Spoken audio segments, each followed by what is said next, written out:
Hey guys, what's going on? It's Eli, back with another review video, and of course, continuing on with the Disney live-action movie week. So yes, that's right, you read the title, and as I teased, it was very obvious, in the last review video, because I was singing the tune. You recognized that tune, did you not? So, that I was, do. Oh, right, so yes. That's right, I am finally reviewing one particular live-action Disney film that was, a movie adaptation of a, classic 80s cartoon, and, especially at the time and during the 90s, a couple of movie studios, mainly Disney and Universal Pictures, they were doing a couple of movie adaptations of cartoons. And so, that's right. This one being done by Disney, which, when it came out, sadly it wasn't received that well. And geez, because it's got a 20% score on Rotten Tomatoes. Wow.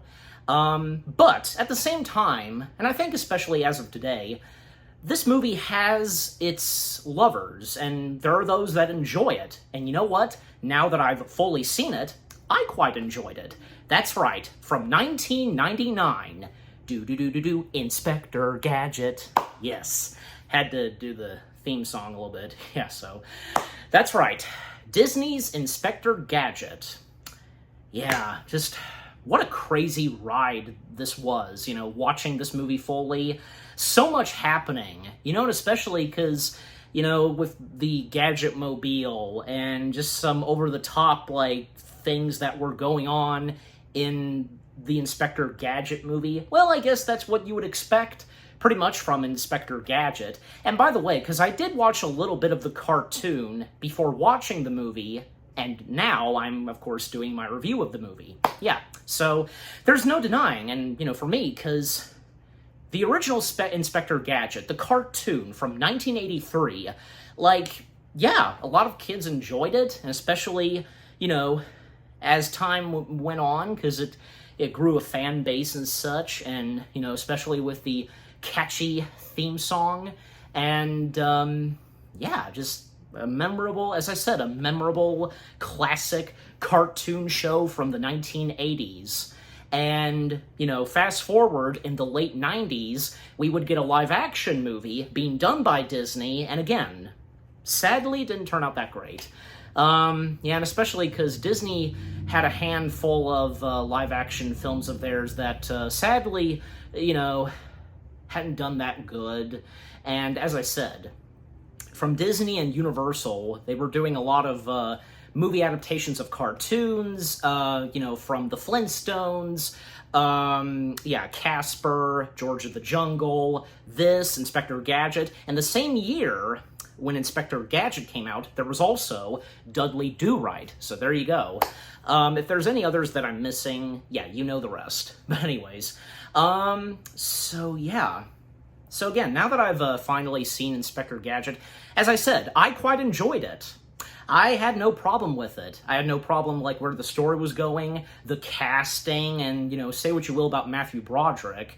I know especially that goes for Doug Walker, a.k.a. the Nostalgia Critic, when he reviewed Inspector Gadget, and seeing Dr. Claw on screen, seeing his face, I think it worked out fine in this movie. I mean, I of course know that in the cartoon, we never see Dr. Claw's face, period. Really? I mean, seriously? Really? Because not even one time, you know what, even when the show was about to come to an end, never got to see his face. Although, however, there was an action figure released of Dr. Claw, and very cleverly, this was clever on the toy company and such that did the Inspector Gadget cartoons, they covered Dr. Claw's head/face, and when you open it, you unbox the Dr. Claw figure, boom, you would see his actual face. And fun fact, they used the face of Dr. Claw for the mad scientist of Robot Chicken.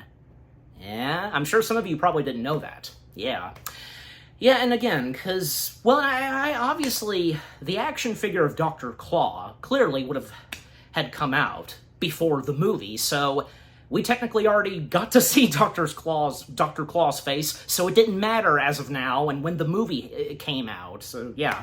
Alright, so yeah, just overall, I quite enjoyed the Inspector Gadget film. Not bad. Yeah, it may not be the best Disney live-action film, but at the same time, I don't think it's that bad. And like I said, it has its lovers, you know, those who have enjoyed Inspector Gadget, and now being one of them. Yeah. Alright, so, enough said. As always, read the description / the story. John Brown is a bumbling but well-intentioned, I hope I'm saying that right, security guard who is badly injured in an explosion planned by an evil mastermind. He is taken to a laboratory where Brenda, a leading robotics surgeon, replaces his damaged limbs with state-of-the-art gadgets and tools, named Inspector Gadget. Roll credits. By the press, John, along with his niece, Penny, and her trusty dog, Brain, uses his new powers to discover who was behind the explosion. And I think I meant to say laboratory. I said laboratory. My bad. Okay, so before I get into the movie itself, a little bit of background I want to mention. Just a little bit. Sometimes I do some background, sometimes I don't. But for this, yeah, a little bit of background. Because in the early 90s, plans for there being a live-action Inspector Gadget was in development for quite a while. I guess pretty much in development hell for a couple of years until, obviously, around, like, 1997 and 98, when production went underway, and whom they were casting, and whom to play the titled character, yeah. Steven Spielberg was once attached to doing in a live-action Inspector Gadget film with Amblin and Universal Pictures, more than likely. And not to mention, Spielberg was a fan of the original cartoon, and a couple of familiar faces that were considered for the title character, Chevy Chase, Tom Hanks, Steve Martin, and a couple of others. Oh, yeah, even Robin Williams was considered too. Some pretty decent choices there. And ultimately, he was this close to playing the title character, Kevin Kline. Not to mention, the character of Inspector Gadget, and was written, Kevin Kline was in consideration when, the character of Inspector Gadget was written in the script, with Kevin Kline in mind. You get my point. But ultimately, yeah, it wasn't Kevin Kline.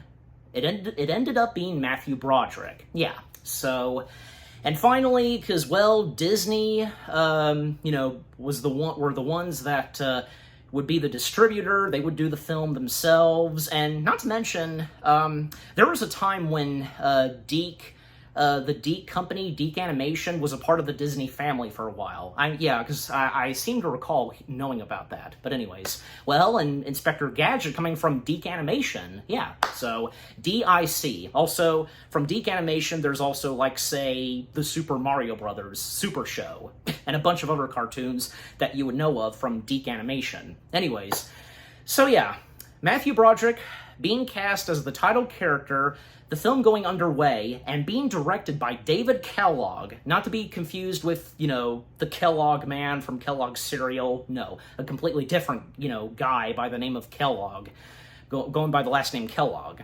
And David Kellogg, well, not having directed that, pretty much hardly any movies, the only, movie that he's best known for directing, and before Inspector Gadget, was Cool as Ice. Does anybody remember that? Yeah. And mostly David Kellogg had recorded some music videos. I even when I checked his IMDb page, he was a director of a Playboy volume or something. Okay, I just wanted to point that out because it's true with what I looked on his IMDb page and researching him a little. But anyways, so yeah, again, David Kellogg directing, Matthew Broderick playing the title character, Disney doing the film, and when it was released in 1999, yeah, we know what happened, and as I said, yeah. But again, nice to see that as of now, there are those, including me now, that come to really enjoy Inspector Gadget. So yeah. Okay, so getting into the film itself, well, We, of course, I mean, the opening credits to Inspector Gadget was pretty cool. Like, Disney was always creative with the Walt Disney Pictures logo, and it was in the style of like gadgets and gears and such to obviously go along with the movie. And the opening credits and the movie's rendition of the theme song, pretty good. Yeah, pretty good. And of course, we see our main character, Inspector Gadget, his real name being John Brown. Yeah, because I did say his name when reading the description / the story. And John Brown, of course, being played by Matthew Broderick.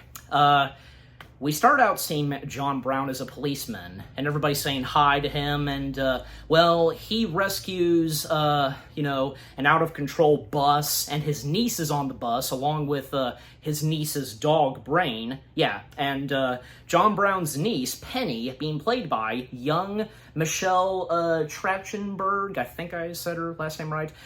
A lot of us would remember her best from, say, the original Charmed. Yeah, of course she's done a lot of other stuff, of course, but that's one of those things that she's best known for. So yeah, John Brown, he saves a bunch of kids from a bus. Well, and especially getting kids out of the road, almost about to be hit by the incoming out of control bus, and saving the bus like using a hook, to attach to the bus and stopping it. Yeah, and a woman by the name of Brenda, being played by Jolie Fisher, I think, yeah, I got it right, basically, turns to John Brown because everybody's, cheering him on and, oh, you're my hero, John Brown, kissing him on his cheek and such. And John wakes up, of course, it was a dream, and he's awoken by the licking and such from Brain, yeah. And, Brain's appearance in Inspector Gadget, nothing like how Brain looked and such from the cartoon. What did you expect? What kind of specific dog, was everybody thinking that they would go with? Seriously. And plus, that dog, the Brain from the cartoon show, he was yellow. That would have been impossible. I think that the dog, I think it's a beagle, pretty sure. A beagle playing the part of Brain, I had no complaint. I thought it was pretty good. And besides, this is live action, and the best dog they can get for, the character of Brain. Well, anyways, so John, going on a little about, wanting to, save the day and helping those and such. And basically, we see that he works as a security guard at the Brandon, what was it again? Bradford Robotics Laboratory. Yeah. And, we of course see Brenda, of course, and her father, Artemis, being played by the late Renee, I'm not going to bother trying to pronounce his last name, a.k.a. Odo from Star Trek Deep Space Nine. Yeah, him. He doesn't have that much of a huge part in this, and we see why a little later.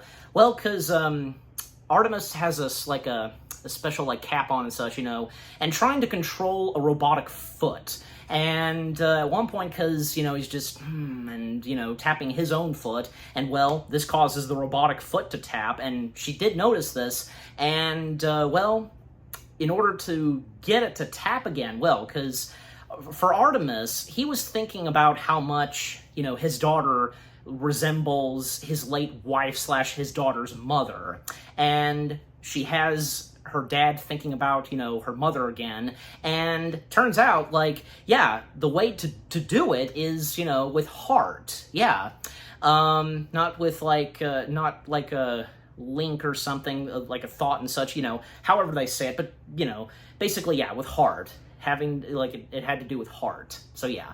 And that being an important part in this movie, and because, with Inspector Gadget and just, him functioning, but anyways. So again, John working as a security guard, and alongside with him, this, Thelma. She was the other security guard, outside of the entrance of the laboratory and such. Laboratory. Getting mixed up. Thelma being played by the late Frances Bay. She was funny. Even though there was not that much of her. And, because I didn't see him, but I saw I'll mention them later, because some cameos that we get. but at the very end of the movie during the credits, okay? So until I mention them. Anyways, because this caught me off guard, but anyways, because they're up top. They're up top.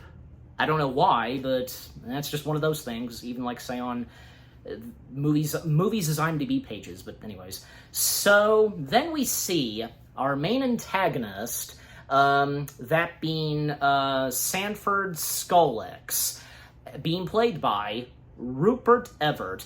I think for a lot of us, especially me, we would remember him best as the voice of Prince Charming from Shrek's 2 and 3. Well, to correctly say the title of it, Shrek the Third. Yeah, so the voice of Prince Charming, but he's done a lot more than that. I know I've probably seen him before in other movies.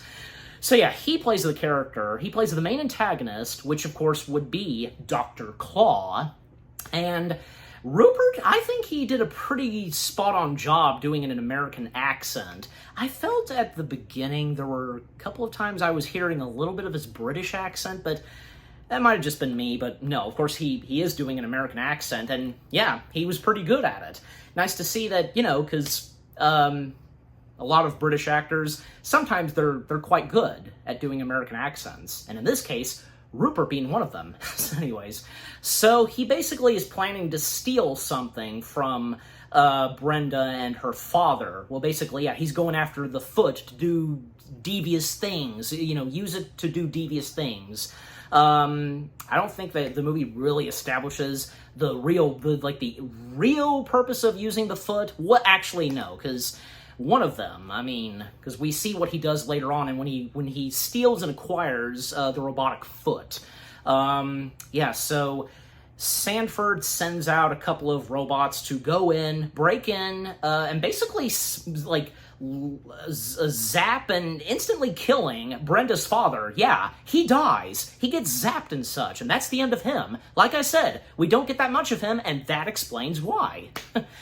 Well, because John, he heard the commotion, and, well, because he went to check and see, not to mention because he does have a crush on Brenda, and having difficulty, like, trying to ask her out at times, and, you know, at least he does his best, like, interacting with her, but at the same time, like, not having the ability and courage to say something, like, you know, asking her out, and so on. But anyways, so when they see that, yeah, sadly, Artemis has died, and John promises Brenda that, you know, justice for her father, and thus, he chases after Sanford Skolix, you know, in a, oh, what's the name of the car, it slipped out of my head, limo, because in a black limo, John in this small car chasing after, you know, Sanford and his one of his henchmen, only henchman, I get, yeah, pretty much, Sykes being played by Mike Haggerty. So yeah, you know, the chase going on, and to keep it short and quick, because, you know, trying to chase after him, but ultimately, because, well, even when they unleash, like, you know, oil slick, causing John to wreck, well, where he wrecked, and, well, because when he wrecked, it caused a giant billboard sign to crash on top of the limo, and it was Yahoo! You get the reference. Well, not to mention, they actually do the Yahoo! This movie. Oh, gosh. And thus, yeah, the limo is badly damaged. John, still in the car, but upside down, getting out his bullhorn, telling them that they're under arrest. Sanford Skolix, yeah, pretending to surrender, clearly, that's what he's doing, and whips out a cigar, but it turns out to be an explosive device, and throwing it at the car that John is in, and which causes the inside of the car to explode, literally. And there was a bowling ball in that car, and it bounced out because of the explosion, and landing directly inside of Sanford's limo and hitting his arm, and his arm being completely broken. And, well, we know what would come next, not just for John, for the main protagonist, but also what would come for the antagonist of this movie. Each of them. Mechanical things of their body. Oh yeah. So what happens next for poor John? Well, he ends up in the hospital, his niece coming in to, check on him, and according to Brenda, what she tells to Penny, that, yeah, it was quite messy for John, and he's completely bandaged up, literally, from head to toe. Well, the status of John, not too good, and what would happen next for John, because, yeah, it was Brenda that suggested this, and even when, we get the other characters that appear, we first see them at the hospital.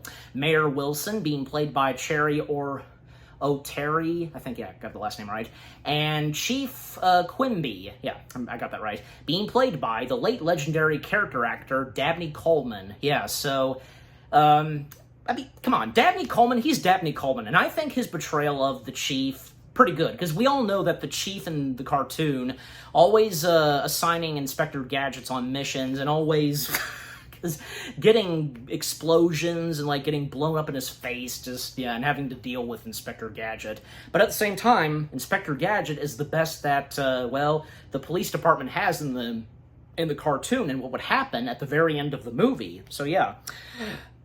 So it was, Brenda that suggested that, pretty much it was her idea to give John all the gadgets and such, and, with what Brenda and her late father were going to do, and because of the robotic foot, which, by the way, Sanford does have his hands on the foot still, the robotic foot. So, thus, surgery begins on John. All the doctors coming in, and they perform surgery, putting all the gadgets and equipment inside of John, making him, much better and upgraded. And this is almost kind of similar to when they rebuilt Steve Austin. That's kind of like that, pretty much. So, we can rebuild John Brown. He will become the first Inspector Gadget. I had to. Sometimes you have to. Anyways, so yeah. And coming back to Sanford in his high, tall building, because, he has a company, of course. Well, it's at this point where, he does, because after he lost his hand because of that giant ball, I think it was a bowling ball, he has a claw. And, the thing is, in the cartoon show, he never really had a claw. He just had some really cool gloves, and yet he was still called Dr. Claw. At least in the movie, they kind of got it right. But, pretty much, and there's no doubt about it in the cartoon, that didn't matter. And besides, the name sounded cool, still, And it was kind of funny, Sanford commenting that Captain Hook, the name Hook has already been taken. Yeah, we know that.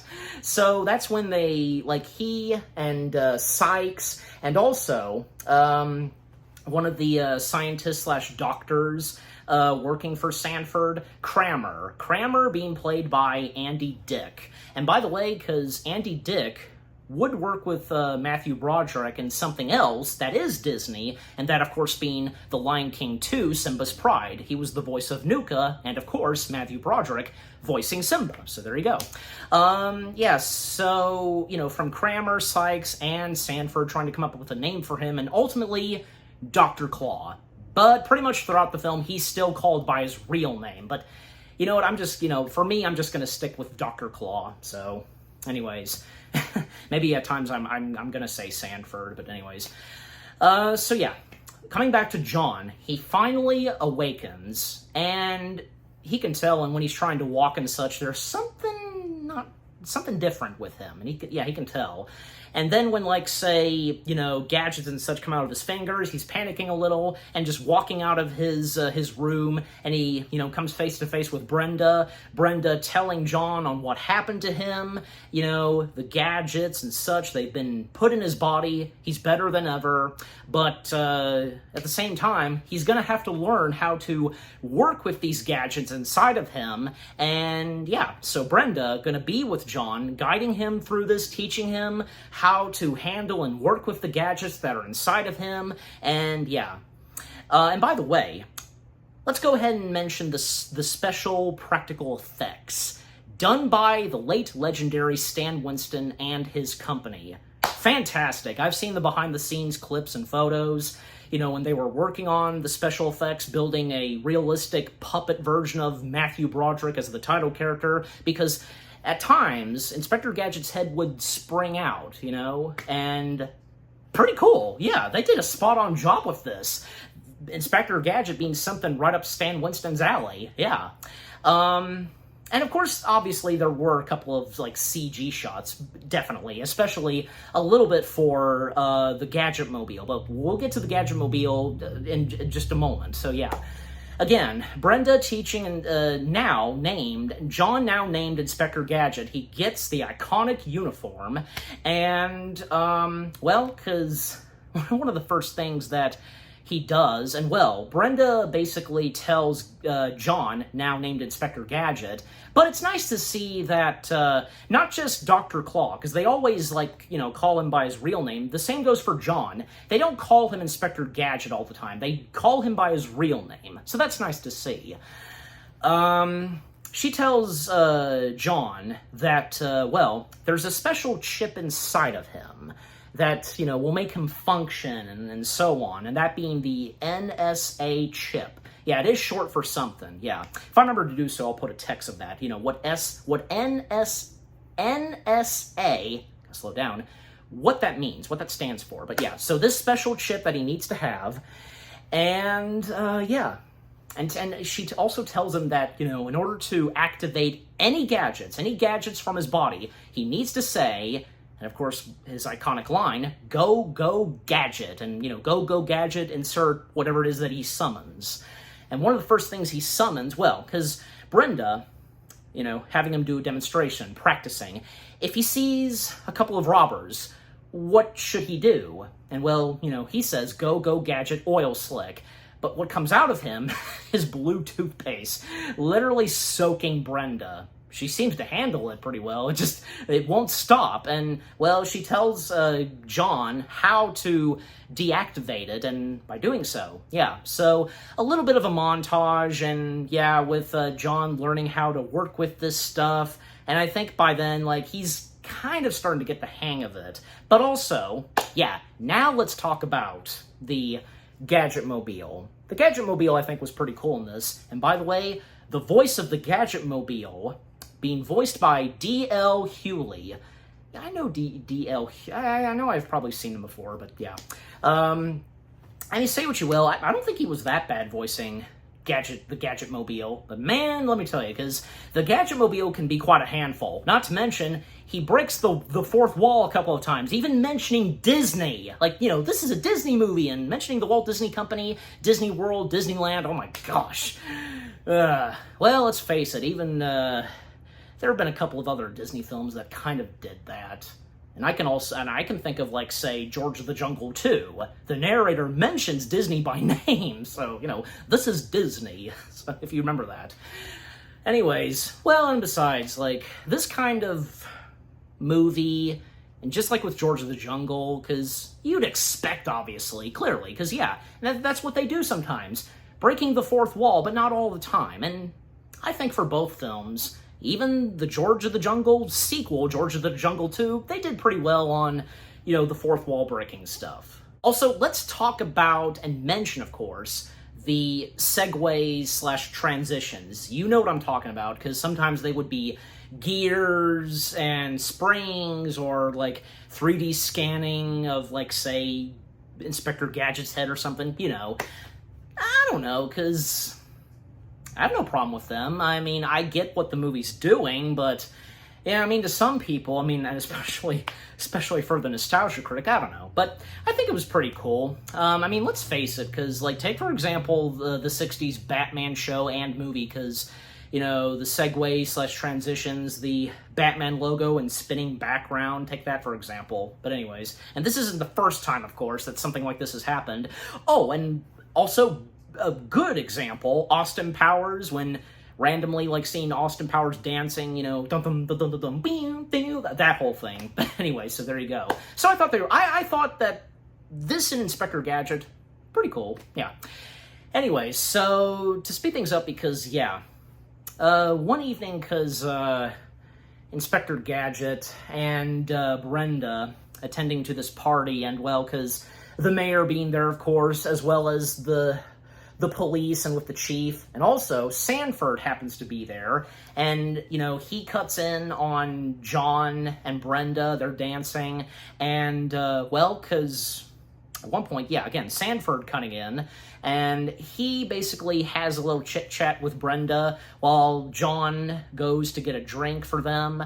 And this is really cool, because, stretching out his ear and, sticking it to something, and so he can hear in on the conversation between Sanford and Brenda. Well, because apparently Sanford, he's impressed with Brenda's work and offers her a job working with him in his company, at his company and such, which she accepts. Yeah, I'll take it. Even John, he's a bit shocked by this and, what Brenda's doing, but for both of them, and a little bit with John, don't really suspect anything. In fact, they don't know that it was Sanford that killed her father until later on. And as for John, well, what he does, and even, say, when he takes a picture with the police force, and John, he's even, talking with the chief a little on, wanting to help and so on, and to also crack down the case on whom killed Brenda's father. But what happens to him is just, he becomes, a publicity, figure or something like that. Publicity, that whole thing. Helping kids cross the street, saving cats from trees, doing good things, but not going out there and solving crimes and so on. And seriously, with what he is now, with the gadgets and such, he would be perfect doing it. But again, the police force, and mainly, of course, the chief, they just give him a hard time, and they screw him up, just how he's being used, seriously. Are they not thinking straight? And boy, would they regret not having him, solve crimes, and especially solve the crime of whom killed Brenda's father. Well, and for John, because he once again tries to talk this out with the chief, doesn't work, and thus, well, John, he takes matters in his own hands, getting out a file, and there was a little piece that was from the scene of the crime, and he uses a magnifying glass and to increase the magnification, and he can see there are two letters, S and I. And what could that mean specifically? Well, we find out, of course, a little bit later on. But yeah, because, he does ultimately find out that, it was Sanford that killed and was responsible for the murder of Brenda's father.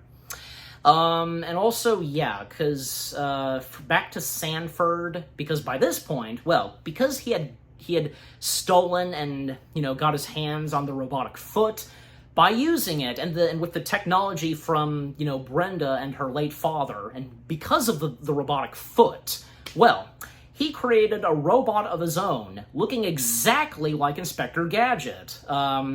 Because Kramer and Sykes, they're surprised by the sight of this and wondering why did he build a robot that looks exactly like Inspector Gadget, John Brown, his real name. Well, there's a good reason why. And the name that he gives to this duplicate that looks like John Brown, aka Inspector Gadget, Robo-Gadget, being played by Matthew Broderick, of course. One slight difference, there's more than just one. He has these, fake dentures, white and such, and, he's got terrifying gadgets on him. Not to mention, when we see the mechanics, there's a spider inside, for a purpose, for what the spider's used for later on. But anyways, and, basically, Sanford having Robo-Gadget just caused trouble out in the streets and in the city, basically, and terrifying the citizens. And, this is definitely Sanford's way of framing Inspector Gadget, which that's what happens. Also, there are at times where we see John having daydreams, he's imagining and dreaming, sweet moments between him and Brenda. You know what I'm talking about. I'm not complaining on that. Didn't bother me. That's my opinion. So yeah, couldn't forget to mention that. And they're quite funny. I thought they were quite funny. So, anyways, so Robo-Gadget roaming around the streets, while, Inspector Gadget, because, funny stuff that happens with Inspector Gadget, but for Robo Gadget, well, because he starts terrifying the citizens, like scaring one kid that thought it was Inspector Gadget, asking for his autograph, but, and, well, that's when he sets flames and even, like, stacking 4 cars. This gets out on the news. This gets the attention of Brenda, whom, by now is working at Sanford's company, and she can see this on TV, and she's wondering, wait a minute, what's going on with John? And, well, for John, because he was trying to figure out the clues and such, and because of that little piece with the S&I, and when at one point he was on the road in the Gadget Mobile along with Penny and Brain, well, just so happens that there's a truck right beside of them where, it has the S and I, and basically it's Sanford, his company. He figures out that Sanford is the one that killed and murdered Brenda's father. Yeah, so of course he has to warn Brenda about this, and so the gadgets that he uses to get up top of the building, like using like springers and a hook and such, like a grappling gun, that whole thing. So, in his hat, of course. Not to mention all the gadgets that Brenda was telling John about. One in particular, a very iconic, gadget from Inspector Gadget, from his hat. Yeah, obviously it does appear in the movie, that comes in very later on in the movie, and until I get to that. I think you know what it is that I'm talking about. Okay, so again, John warning Brenda on what's happening and that she should go home and, stay safe, and, because, he tells her about Sanford and so on, and, well, Brenda making her way out of the building, but, seeing that John, goes up top of the building, well, she making her way up top there. But at one point, she comes face to face with another robot that Sanford built that looks just like her, Robo Brenda. And Robo Brenda, kind of a handful, just like, we can be sisters, we can be besties, and, I'm a cheerleader, go, just, oh my gosh. But, at the same time, Jolie Fisher was pretty good at playing Robo Brenda, and same goes for Matthew Broderick playing Robo Gadget. Very fitting in how Sanford calls his robots that he built, and because, of the robotic foot that he stole and acquired. And of course, John finding out, of course, that there is a duplicate of him, and, so what happens next, and to speed things up, because, Brenda does find out, of course, later on that, it was Sanford that killed her father. And also, still, Robo Gadget causing destruction, chaos, even making the shadow of a dinosaur, or, well, clearly I guess it's supposed to be a reference to Godzilla, not to mention, one Japanese guy is shouting and screaming, there you go. Not to mention, because Matthew Broderick just so happened to have been in a Godzilla film a year before Inspector Gadget. Sadly, we all know how that turned out. And to quote Matthew Broderick from that Godzilla film, that's a lot of fish. I had to, because that's what he's best known for in that Godzilla film. Anyways. So what happens next, Gadget, because he does get in the building at one point. He gets in the building, and, I guess trying to get to Sanford, and he does, and, because basically he's going after the stolen robotic foot. He's trying to get it back. He almost succeeds, but unfortunately, he caused some alarms to go off and waking up Sykes, and ultimately, he is held captured by Sanford. And Sanford confronting Inspector Gadget, and basically, he takes the chip out of John and destroying it, and ultimately, for a little bit, John just basically is shut off. He kind of dies, and what happens next to John, his, Gadget body, Sanford orders, for Sykes to throw John in the dumpster and such at the garbage. Even Kramer, because he passed out at one point.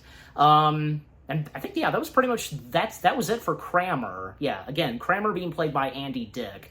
Yeah, because, yeah, as I recall, we don't see Kramer after that, after he passed out at one point. Yeah, so, because, yeah, the interrogation of John, a.k.a. Inspector Gadget. But anyways, so what happens next as well, because,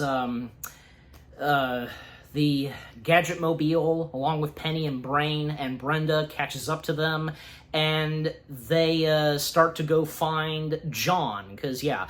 And also coming back to Robo-Gadget, because still, causing more chaos, in fact, breaking into the police department and interrogating the chief of police, Chief Quimby, and they think it's Inspector Gadget. No duh. And the chief finally giving in, like, he'll give Inspector Gadget the Branford case.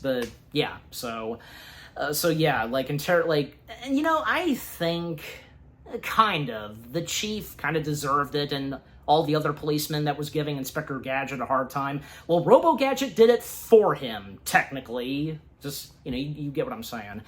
Anyways, so again, Brenda, Penny, Brain, and of course the Gadget Mobile, tracking down John's body. Yeah, because luckily the Gadget Mobile has that. Even if John has been deactivated, they locate where he's at the garbage and such, the dump, and they find his lifeless mechanical gadget body, and Brenda, of course, notices and points out that he doesn't have the chip, and without the chip, he can't reactivate. There's nothing that could be done. And it is quite emotional for Brenda, Penny, even the Gadget Mobile is kind of, well, with the windshield wipers, that's the Gadget Mobile's way of crying, basically. But what happens next is, well, Brenda very sweetly kissing him on the cheek. And apparently, that's what brings him back to life, reactivating and such. And yeah, it turns out, like, yeah, he didn't need the chip after all. With heart. It had to do with heart. See? Because, yeah. And I think it was pretty well done. And, yeah, because how it was brought up very early on when they discovered that, you know, the robotic foot being activated because of heart. Yeah. Anyways, so, yeah. John is okay. He's reactivated. And, well, it's now up to, you know, Inspector Gadget, along with Brenda, Penny, Brain, and the Gadget Mobile to go after and stop Sanford. And even when it's morning and dusk and such, well, because, yeah, they make their way, and a pretty funny but cool moment where the Gadget Mobile, I think it's obvious that the Gadget Mobile would have this, having a giant rocket booster, and they can get there as fast as they can, and they quickly drop off Penny and Brain. They just want her safe and sound, not getting any danger.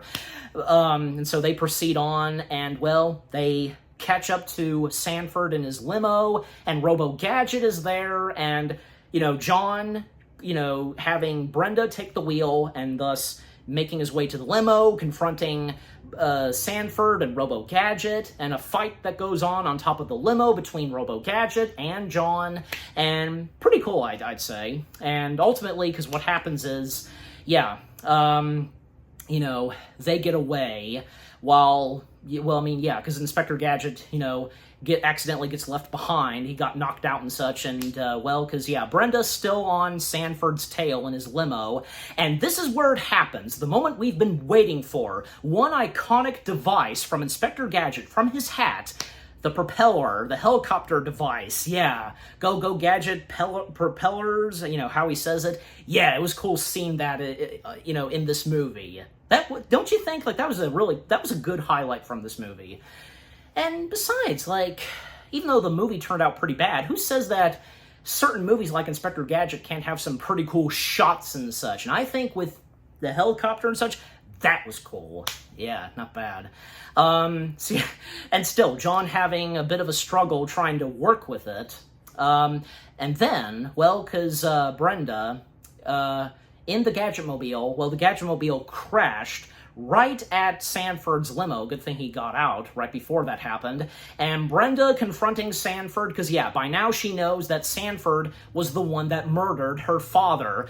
She did go for a punch in the face on Sanford. But then, of course, well, Sanford grabs her with his claw, and now she's held hostage. And thus, what happens next is, at one point, Sanford has Skies, get rid of the information and evidence, which of course being the robotic foot. And while Inspector Gadget, because, well, he's still trying to make his way there. However, he's still in a fight with Robo Gadget, because yeah, the fight still goes on, and ultimately, because, well, at one point at the bridge, because Robo Gadget, he pulls his pants down, and and even like at one point, Inspector Gadget received a phone call from a couple of friends of Penny's, and they inform him that Penny's not at the house. Well, where could she be? Well, I think we know where this is going and what she would be doing. And because how did they get the phone number of Inspector Gadget? Well, I don't know, because they just happened to get it. Also from Robo Gadget, at one point the spider that was inside of him, it's unleashed and basically crawling, up to Inspector Gadget, and that's what gets Inspector Gadget to let go of the bridge.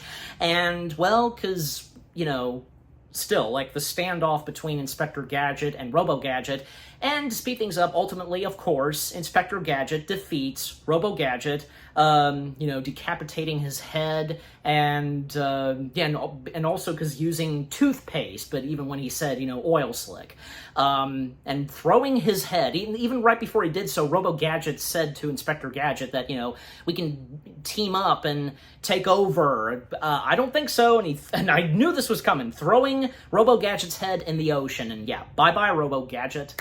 And again, Robo Gadget's body, headless body, roaming around, and we do see it a little bit later on. And yeah, as I pointed out earlier, the helicopter blade, that iconic device from Inspector Gadget, we see that, awesome, and making his way to Sanford's building, company and such. And for Penny, well, she made her way to Sanford's company, tall building and such, main building, of course, and, the Gadget-mobile is kind of in bad shape, even telling Penny what happened, and, well, Brain is there, of course, and what Penny is doing, well, she's gonna help out her uncle, with the evidence, and we all know what Penny is like and how she was in the cartoon, and, of course, the movie does that as well.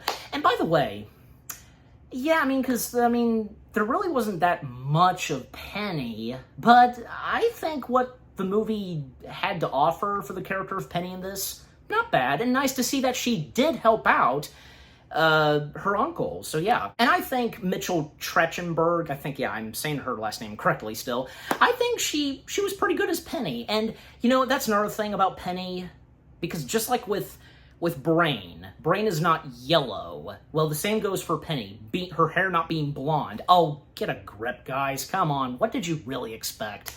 Those things can happen sometimes. And I think Penny's appearance and Mitchell portraying Penny, not bad, I think it worked. So yeah, although, in the sequel, yeah, we all know how that turned out, there is more of Penny, as I recall, yeah, so anyways. But again, I think Penny in the first Inspector Gadget film, not bad. And again, nice to see, and rightfully so, that, well, like in the show, her helping out her uncle and with the evidence. Yeah, so, and mainly because Penny mainly does the rescuing all the time. So, yeah. But still, Inspector Gadget still saves the day, and in this. But anyway, so Inspector Gadget, and to speed things up, because, yeah, Inspector Gadget, he makes his way to stop and confront Sanford, and once again are trying to arrest him, while Sanford, along with Brenda, still being held hostage, they get on a helicopter, and I guess he was going to escape, but he doesn't really do anything. Like, maybe he was he waiting on Inspector Gadget to show up? I don't know. Why did he not take off? I don't know. I don't want to complain that much, and I really didn't have a problem with that. I'm just saying, it is obvious. And Brenda just insulting Sanford and of course, you killed my father, and, you are psychotic, and I liked you better fat. And Sanford just like, oh, well, bring on the brownies. I guess he has no problem with that, and he would like to be fat again, and because, well, he's trying to,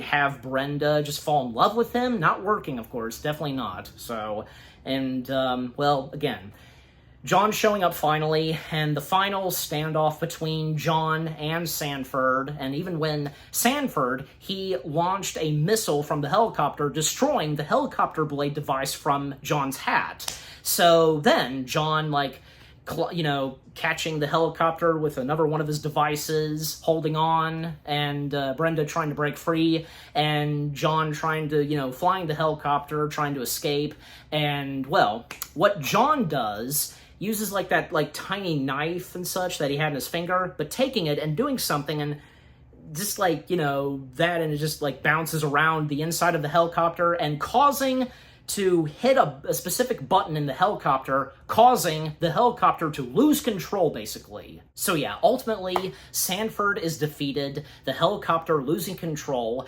Gadget and Brenda falling out of the helicopter and almost, about to fall to their deaths, and John, aka Gadget, trying to, summon a gadget and such, naming out any possible gadgets he has, go Gadget, this and that and so on. Nothing is working and nothing's happening. But when he ultimately says something that has to do with an umbrella, and thus an umbrella activates, yeah, it's summoned, and that's what, softens their falling, and yeah, they land safe and sound, and even a parachute, I guess, activates, well, because, yeah, and they accidentally, well, rightfully so, wreck Sanford's statue outside of his main building, yeah, and the head coming off, so, and landing in the fountain, and, well, this is when Brenda can see how much John really feels for her, and blue lights that, resemble hearts, that show on top of his hat. She can see, and yeah, she realizes that how much he feels about her, and, well, he has a crush on her and so on, and, well, she falls in love with John, and just commenting to John how pretty his brown eyes are, and of course, they kiss, and they do get together. And for Sanford, well, he ultimately gets defeated, and sure enough, because the Gadget Mobile comes in and basically puts Sanford in a special prison cage that the Gadget Mobile has, because we saw this earlier in one sequence, yeah, I can't forget to mention it, where, yeah, Gadget, driving in the Gadget Mobile, and at one point, John sees these, and he doesn't realize that they're two crooks. He thinks they're just normal people and such. Yeah, but we can clearly tell, and when he gets a good look at, their name tags, and they're wearing orange, yeah, even the Gadget Mobile knew this. And sure enough, well, because those two prisoners, they ran away, and even when the Gadget Mobile set off, police sirens, and they split up, the Gadget Mobile and John, and this is the first time where John uses those springers, and also at times he uses giant, long stilts, pretty cool, and, just trying to get him having trouble balancing with those two things, the springs and the giant, long, stilts. Yeah. Why am I saying giant? Well, I mean, giant, long, that, you get my point. Anyways, and yeah, because they captured the two prisoners, the Gadget Mobile camouflaged itself, with hedges, and capturing one prisoner and then capturing the other, placing them in a special-made prison cage that's in the Gadget Mobile, and yeah, that being used on Sanford, and yeah, ultimately Sanford is finally defeated. The police coming in, they were almost going to arrest John, but luckily Penny, because Penny early on, she was trying to find evidence and to clear her uncle's name and, well, to prove to the police and such that, Sanford is the bad guy, because she came face to face with Sykes when Sykes was trying to get rid of the evidence, and that being, of course, the robotic foot. He was trying to flush it down the toilet, but he was not succeeding, of course. It could not fit in there. It could not be easily flushed. And Penny somehow, talked to Sykes, redeeming him, and Sykes got emotional. It was pretty funny. But good on Penny's part, redeeming the henchman of a bad guy. So, Penny and Sykes, they give the evidence and the truth about, John and Sanford, and that Sanford is the actual bad guy, and it's thanks to Sykes for telling them that, and he just getting emotional, and how he was poorly treated by his evil boss. So, Sanford gets arrested. John, he's fine now, his name is cleared, no longer framed, and all ends well, and the mayor showing up, and everybody congratulating John, and now he's treated like a proper, inspector and part of the police force, and even the chief, he now has, full respect for John, even saluting. He salutes to the inspector, and the inspector salutes back. Nice to see. So, the ending to it was pretty good, because, John becoming the best inspector and part of the police force, and rightfully so, getting the proper job and such that he, wanting to do, cracking down cases and murders and so on, And of course, John getting the girl, Brenda and John living happily ever after, and while they're making out, they're out on the porch of John's house. From his shoe, fireworks are lighting off, and then there's one moment, and when the camera's backing out, the Gadget-mobile sees a red car passing by. It passes by, and the Gadget-mobile chases after the red car. So it's not alive, Gadget-mobile. Can you not tell the difference? You're alive. You're the only car that's alive, because you are technically a robot. But but it was a funny way to end it off. But the movie is not done quite yet, because there's a couple of extra scenes that we see, and as the credits roll, we see the aftermath on, say, Robo-Gadget's headless body, and also Sykes, because now he is in this, group, hi, I'm Sykes. I was the last time, I wasn't a henchman for the past couple of days, that kind of thing.